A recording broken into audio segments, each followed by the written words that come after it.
Fugas é o título da mensagem dessa noite. Quantas das vezes nós nos refugiamos em alguma coisa, ou atrás de alguém, ou atrás de algo, sabe por quê? Para nós verdadeiramente fugir de algo. E não podemos ser assim, não é? Hoje eu vou falar sobre Jonas. Vamos abrir nossas Bíblias lá no livro de Jonas. Jonas, capítulo 1. Amém? Nós vamos ler nessa noite. Assim diz a palavra do Senhor. E veio a palavra do Senhor a Jonas, filho de Amitai, dizendo: Levanta-te, vai à grande cidade de Nínive e clama contra ela, porque a sua malícia subiu até mim. E Jonas se levantou para fugir de diante da face do Senhor para Tarsis. E, descendo a Jope, achou um navio que ia para Tarsis. Pegou-o, pois, a sua passagem e desceu para dentro dele, para ir com eles para Tarsis, de diante da face do Senhor. Mas o Senhor mandou ao mar um grande vento e fez-se no mar uma grande tempestade, e o navio estava para quebrar-se. Então tremeram os marinheiros e clamavam cada um ao seu Deus. E lançaram, olha para vocês verem, e lançavam no mar, começaram a lançar fora as suas bagagens. Amém? Jonas, porém, desceu aos lugares do porão e se deitou e dormiu um profundo sono. É até aí que eu vou ler. Amém? Ou seja, vamos lá.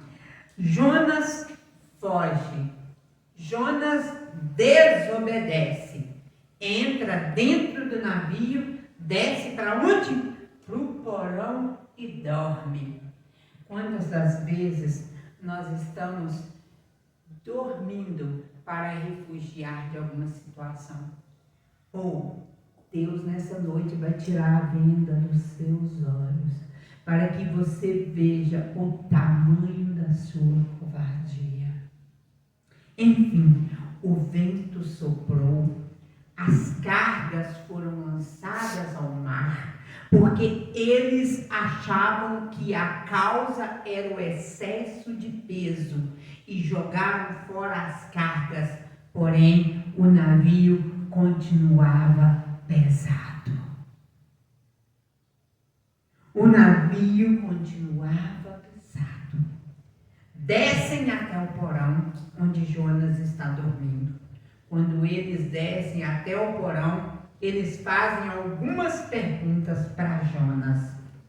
Quais são as perguntas? A primeira: quem é você? Você tem realmente procurado saber quem são as pessoas que refugiam dentro dos seus navios? E já vai logo para o porão? Ou seja, você tem perguntado? Vamos lá. Que povo é o seu? A segunda pergunta. A terceira pergunta: qual é a sua habitação? Ou seja, vimos aqui que as perguntas são perfeitas. Perfeitas perguntas, não é? Só que, o que nós vimos? Só que as perguntas vieram atrasadas. Só que as perguntas foram feitas atrasadas. Porque essas perguntas teriam que ter sido feitas antes dele descer para o porão. Essas perguntas deveriam ter sido feitas antes dele adentrar ao navio. Essas perguntas têm que ser feitas antes de você deixar entrar para dentro do seu navio, para descer para o seu porão. Você ignorou as perguntas. Há que preço alto que se pague quando você realmente deixa entrar, porão adentro, navio adentro, sem os devidos cuidados. Por fim, perguntas atrasadas, não é? Eles só procuraram saber quem Jonas é depois que as cargas são perdidas, depois que o vento sopra. Você vai querer saber quem entrou para dentro do seu navio depois da grande catástrofe? Você vai procurar saber quem está entrando depois das perdas? Depois que todos que estiverem com você dentro do navio sofrerem perdas, sofrerem prejuízos, passarem pelas perdas das cargas, passarem pelo vento. Ou seja, se nós tivéssemos essa cautela de procurar saber quem são as pessoas primeiro e abrir a porta depois, nós não perderíamos coisas que não eram para se perder. Se nós tivéssemos a cautela de procurar saber primeiro quem são as pessoas que estão adentrando. Antes nós sabemos como que era o procedimento da igreja, né? Anteriormente. Tinha que haver a apresentação de cartas das pessoas que estavam chegando, não é verdade? Hoje, infelizmente, os pastores estão pegando qualquer um a laço e trazendo para dentro dos seus barcos. Não é verdade? Infelizmente, sabe por quê? Está se cumprindo a palavra de Charles Spurgeon, que ele disse o seguinte, que chegaria um tempo em que não haverão pastores alimentando ovelhas, mas haverão palhaços entretendo bodes. Infelizmente, a característica de Jonas aqui era bode fuxão, desobediente, negligente, bode, simplesmente um bode desobediente. Ou seja, em rebelião. Ele estava rebeliando contra a liderança, contra aquilo que foi liderado a ele. Enfim, o problema é que a gente abre a porta sem saber quem é. Ou seja, se nega a saber para alguma intenção, talvez para tirar proveito. Infelizmente, você abre a sua porta, abre a porta do navio, talvez pelo dízimo. Negligência. Você está colocando em risco todo mundo dentro do navio. Você está colocando todos em risco de perder suas cargas, de perder seus bens, de perder suas coisas pessoais, de ser destruído famílias ali dentro. Sabe por quê? Porque você negligenciou perguntar primeiro, para depois abrir a porta. Enfim, não, mas é profeta. Pastora, é profeta, é irmão de Deus. É homem de Deus. É irmão, mas está fugindo. Não, mas é vaso. É vaso, pastora, mas está fugindo. Se é fugitivo, se está em fuga, não abre a porta do navio. Não, pastora, mas é irmão de Deus, é missionária, mas está em fuga. Enfim, então, o nosso navio não pode dar abrigo para quem foge. O que deixou para trás? Deixou catástrofes? Deixou rebelião? O que foi deixado para trás? Essas perguntas tinham que ter sido feitas primeiro, antes de abrir a porta do navio, para Jonas. O que está acontecendo? Quem é você? Qual é a sua parentela? Por que você está aqui?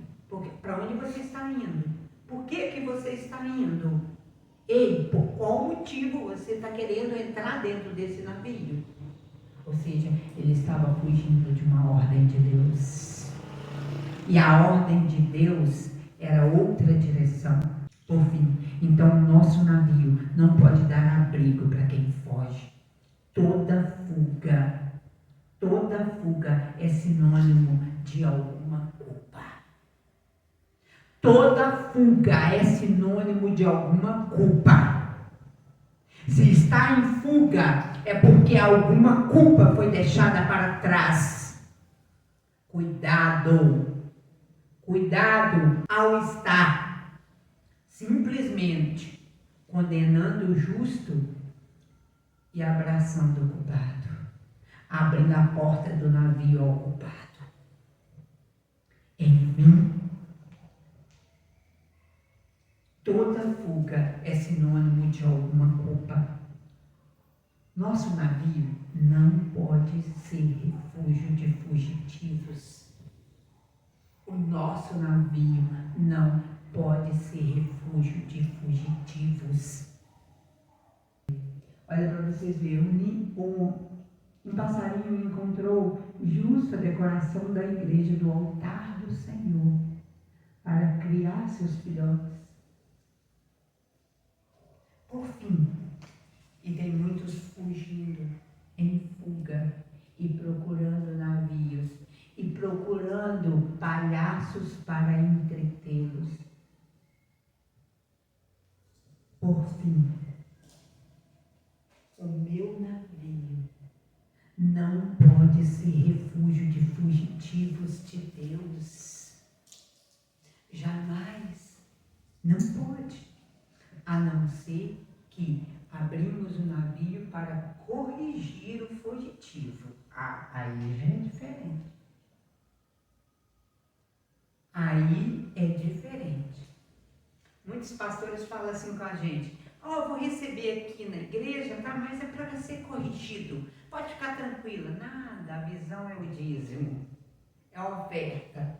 Você cala até para o erro, até para a fuga, até os motivos da fuga você cala para isso. Covarde, negligente. Assim foram as pessoas que trabalham nesse navio. Foram negligentes, fizeram as perguntas depois que o indivíduo já estava lá dentro, depois que muitos prejuízos já haviam acontecido. Ou seja, aquele navio estava pesado a ponto de afundar e matar todos, porque ali dentro tinha um fugitivo.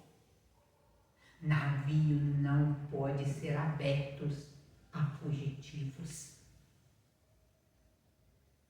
Toda vez que você coloca para dentro quem não é para colocar, você acaba perdendo o que não é para perder. Toma muito cuidado. Toda vez que você coloca para dentro quem não é para colocar, você acaba perdendo o que não é para perder. O que você está colocando para a sua vida? O que você está trazendo para o seu barco? Talvez seja algo que não é de Deus para você. Não é de Deus para a sua vida. Se não é de Deus, não abra o seu barco. Não abra o seu barco para fugitivos. Perceberam o profeta? Receberam o profeta, mas perderam todas as cargas. O prejuízo foi incalculável. Sim, recebeu um profeta. Sim, ele era um profeta. Jonas era um profeta. Porém, estava em rebelião. Porém, estava em fuga. Estava fugindo daquilo que Deus estabeleceu. Como que deixou lá para trás? Deixou tudo organizadinho? Como que deixou aonde estava? deva de ter deixado uma catástrofe. Cuidado ao abrir a porta do seu navio. Toma muito cuidado. Por fim, receberam o profeta, mas perderam todas as cargas. O prejuízo foi incalculável. Profeta, porém em fuga. Profeta, porém em rebelião. Profeta, porém em desobediência. Por fim, Isaías 31, 3 diz, a parte B do versículo diz: será condenado tanto o culpado como o auxiliador do culpado. Será condenado tanto o culpado quanto quem auxilia o culpado. Será condenado tanto o culpado quem acoita o culpado. É quem é conivente com o culpado. Toma muito cuidado. Muito cuidado ao aceitar condenação contra alguém por mera calúnia, por mera difamação. Você requereu provas? Você requereu testemunhas, que assim diz a palavra do Senhor? A palavra de Deus, olha, os romanos agiam da seguinte forma: para imputar sentença sobre alguém, eles achavam justo que a pessoa esteja pelo menos frente a frente daqueles que o estava condenando. Por fim, o que o nosso profeta maior nos diz para finalizar essa reflexão? Será condenado tanto o culpado quanto o auxiliador do culpado, quanto o comparsa do culpado. Porque você fez as perguntas ou você está simplesmente deixando para fazer depois? Vigie, a negligência é um preço muito alto a ser pago. Essa é a palavra do Senhor para as nossas vidas essa noite. Amém? Em nome de Jesus Cristo, vamos ficar de pé para